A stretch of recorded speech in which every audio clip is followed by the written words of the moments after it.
Une femme noire en lice pour la Palme d'Or. Tout un symbole alors que l'Afrique est souvent absente de la compétition cannoise. 4 ans après le sacre de la réalisatrice franco-sénégalaise Mati Diop, Grand Prix pour Atlantique, le continent a une nouvelle chance de briller sur la croisette. La réalisatrice franco-sénégalaise Ramata Toulaïsi présente Banel et Adama, son premier long métrage. À 36 ans, elle est la benjamine de la compétition et je vais tout de suite la rencontrer.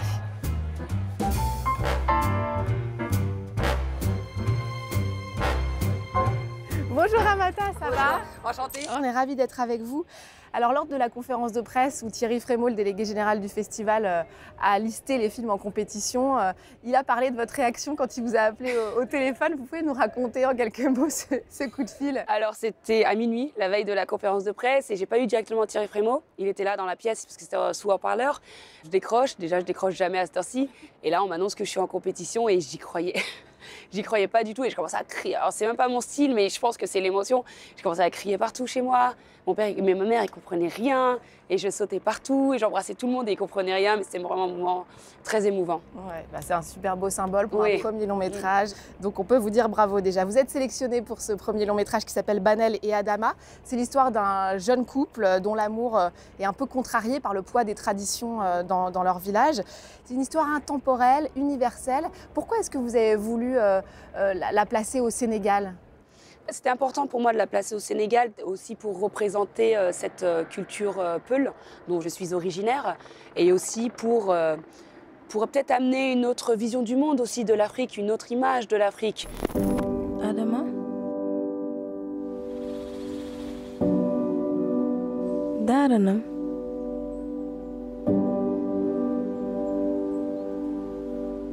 Je pense qu'avec ma double culture, j'ai des choses en plus, en toute humilité bien sûr, à apporter en Afrique, parce que je me sens aussi, même si j'ai cette double culture très africaine, donc j'ai ma place en Afrique. Mais ce que je voulais, c'était créer une histoire universelle, une grande histoire d'amour, parce qu'on n'en voit pas souvent aussi en Afrique.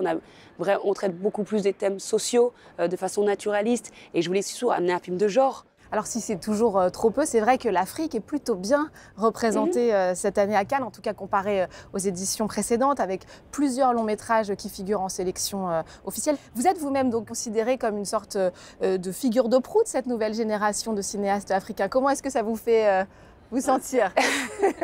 En fait, je ne sais pas si je suis une figure de proue, mais en tout cas, je sais que je fais partie de cette jeune génération de cinéastes africains. Et en fait, ça me fait vraiment beaucoup de fierté parce que c'est des gens hyper doués. Après, bien sûr, il y a des premiers films, donc je n'ai pas tout vu. Et il y a aussi énormément d'audace dans leurs films, énormément de créativité. Et je pense que c'est un nouveau souffle qu'on apporte au continent. Alors justement, on parle de cette nouvelle génération. Dans la catégorie Un certain regard, on retrouve donc Augure. C'est le premier long métrage du rappeur belgeo-congolais Balogi. Renaud Lefort l'a rencontré pour nous. Balogi, un certain regard sur le monde, que la croisette s'arrache. De la pub à la scène, en passant par le court-métrage, ce caméléon artistique est de retour avec Augure. Le cinéaste narre le retour au pays de Kofi, parti vivre en Europe et considéré par sa famille congolaise comme sorcier. Alice, son épouse, l'accompagne tant bien que mal. Bon, je m'en vais ce soir. J'aurais aimé voir papa et avoir votre bénédiction pour vivre avec cette femme. Et on va fonder une famille. On va le faire avec ce qu'elle est, avec ce que je suis. Et c'est un peu de vous, de ce pays. Augure est un film choral. Le personnage de Kofi est celui qui nous permet de rentrer dans la narration. Son regard et celui d'Alice sont intéressants, mais ils ont la particularité de pouvoir partir en fait. Ce qui n'est pas le cas des autres, ce qui n'est pas le cas de la sœur, ce qui n'est pas le cas de la mère. Eux, ils restent. Drame social, satire sur le poids des traditions, le belgo-congolais convoque un monde psychédélique et un labyrinthe de couleurs. Je fais de la synesthésie, donc du coup, j'ai cette espèce de maladie un peu sensorielle où j'associe des sons avec des couleurs. Et donc j'ai travaillé sur une espèce de bande-son Augure, c'est-à-dire que chaque personnage avait sa couleur. Quand il n'est plus sur les tournages, ce fan d'une icône camerounaise... Je suis retourné à la musique africaine un peu par accident, en trouvant un sample de Manu Dibango. Retourne sur scène. Prochaine tournée, 2024. Alors grâce à votre film, à celui de Balogi qu'on vient de découvrir, on voit donc ces images d'Afrique sur grand écran qui sont, c'est vrai, assez rares au cinéma. Pourquoi cette question de la représentation du continent est si importante pour vous? C'est important parce que là, on nous demande, surtout avec Souleymane Cissé, qui a dit quelque chose de très important lorsqu'on lui a remis le prix à la quinzaine. On lui a demandé la place du cinéma africain dans le monde et il a dit une chose très très vraie. Il a dit que le cinéma africain a toujours existé, a toujours été là. Mais en fait, c'est les gens et les distributeurs et les exploitants qui n'étaient pas très intéressés par le cinéma africain. Et ce qui est agréable, c'est que cette année à Cannes, ça lance un nouveau souffle au cinéma africain en espérant bien sûr que les autres festivals et les exploitants et les distributeurs vont être intéressés par ce cinéma.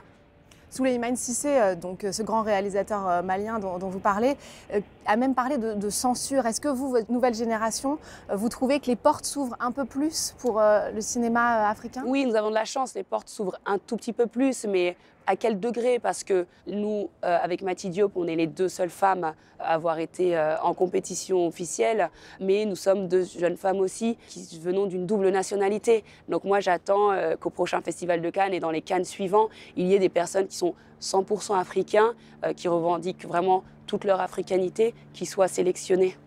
Alors on parle de Souleymane Cissé, grand réalisateur malien qui a donc reçu ce Carrosse d'Or, récompense très prestigieuse remise par la quinzaine des cinéastes ici à Cannes pour l'ensemble de sa carrière. Florence Gaillard nous fait son portrait. S'il est célébré au Festival de Cannes, à Ouagadougou, Souleymane Cissé est un monument au sens propre du terme. Réalisateur, producteur, scénariste, il a mis ses 50 ans de carrière au service du continent africain, loin de tous les clichés. Mon combat, personnellement, c'était que sortir le cinéma africain du cinéma calebasse. Excusez-moi, il y a eu une période où on disait oh, c'est le cinéma calebasse, c'est pas la peine. Bon, je voudrais tout simplement que les films qui passent ici puissent être vus dans les points les plus... Ceux qui ne pensent même pas au cinéma africain. Je parle de l'Amérique, par exemple, où il y a Hollywood et tout. Ben, il y a 30 ans, un film africain, est-ce qu'ils étaient regardés à Hollywood? Non. Tu les fais voir, oh là là, c'est... Aujourd'hui, je pense qu'ils viendront faire des films ici. Souleymane Cissé est né à Bamako et a étudié à Dakar avant d'apprendre les métiers du cinéma à Moscou. Ses films traitent des problèmes sociaux et politiques de son pays, le Mali. Dans Den Mousso, il aborde dès 1975 le viol et le rejet auquel sont confrontées les victimes. Dans Bahara, il s'intéresse à la classe ouvrière dans un pays en développement. Certaines de ses œuvres ont été confrontées à la censure, d'autres sélectionnées à Cannes. En 1987, il décroche le prix du jury avec Yé Hélène, qui en bambara signifie la lumière.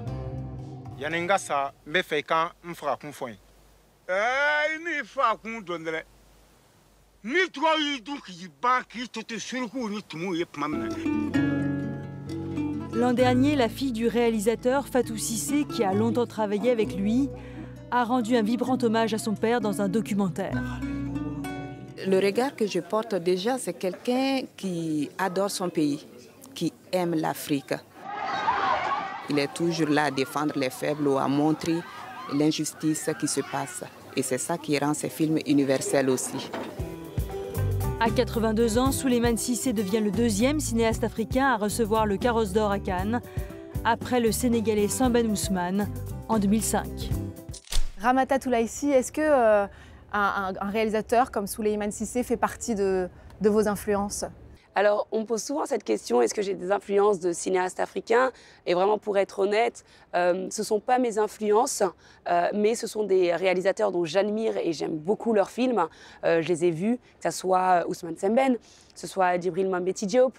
C'est des films que j'aime beaucoup, que j'admire et qui apportent aussi dans leur temps une nouvelle vision, qui ont apporté une nouvelle vision de l'Afrique. Donc ce n'est pas vraiment des cinéastes qui m'influencent dans moi, ma créativité, mais qui m'influencent plus dans ma lancée de cinéaste africaine. Alors c'est vrai qu'on parlait du film de Balogi, Augure, qui, même s'il y a aussi un côté un peu surnaturel, s'ancre quand même dans l'Afrique d'aujourd'hui. Vous nous livrez avec Banel et Adama une histoire d'amour qui est presque un conte. dala garten e laawol puccugo sirto tan mbaɗoɗa adama e yejitaji ɗum de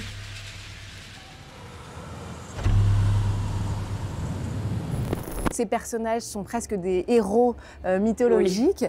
Pourquoi est-ce que vous avez choisi ce mode de narration-là? Parce que j'aime beaucoup la littérature. Je suis passionnée de littérature, j'adore la tragédie, j'adore le réalisme magique, j'adore le conte aussi. Je voulais que Banel soit un personnage mythique à l'image de Médée, de Lady Macbeth, de Phèdre, et que ce soit un personnage antipathique qu'on aimerait détester. C'est vrai que là, je fais beaucoup de presse et il y a beaucoup de journalistes qui me disent « elle est horrible, mais elle est égoïste, mais… » Moi, j'ai beaucoup aimé l'adorer et c'est ça qui était important, apporter la complexité à ces femmes africaines, ne plus faire des femmes lisses, juste très gentilles, très sympas, qui ne parlent pas, parce qu'on a toute cette complexité. Parce qu'elle incarne aussi cette émancipation de la femme. C'était important pour vous de rendre ça sur l'écran? Oui, mais ce n'est pas une émancipation classique à laquelle on s'attend, parce que pour moi, quand on commence le film, Banel est déjà émancipée. Mais en fait, l'émancipation qu'elle veut, c'est son émancipation amoureuse. Donc c'est une autre sorte d'émancipation, c'est une émancipation de cœur, c'est une émancipation de passion, c'est une émancipation de folie aussi, parce que c'est un film qui traite de la folie. Et donc c'est vraiment tout ça que je voulais explorer dans ce personnage. Bon, alors à part une palme d'or, qu'est-ce qu'on peut vous souhaiter pour la suite? Beaucoup de succès pour ce film. C'est vraiment un film que j'ai voulu universel, donc qu'il soit vu en Afrique, pour ouvrir le cinéma africain, mais aussi qu'il soit vu dans le monde entier, parce que le personnage de Banel, je veux que toutes les femmes se reconnaissent en Banel, et pas seulement les Africaines, qui parlent aux Asiatiques, qui parlent aux Américaines, qui parlent aux Françaises, vraiment à tout le monde, et que ce film ait un grand succès. Eh ben, on vous souhaite bonne chance. Merci beaucoup. Merci beaucoup. Et merci évidemment à vous aussi de nous avoir suivis. On va se quitter avec Goodbye Julia, le film de Mohamed Kordofani. C'est la première fois que le Soudan est en sélection officielle. Un film qui fait évidemment écho à la situation actuelle au Soudan et à la crise que le pays traverse depuis plusieurs années. Je vous laisse découvrir et vous dis à très vite. انت فنانة؟ شفت صورتك في الدولاب. كنت بغني زمان لكن خليته.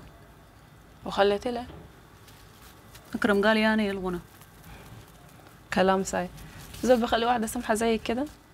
يا بنتي احنا اتطلقنا عديل بسبب الغنى ده. أكرم حلف ما يرجعني إلا أخليه. غاية الرجال أنانيين وقلوبهم زي الحجر.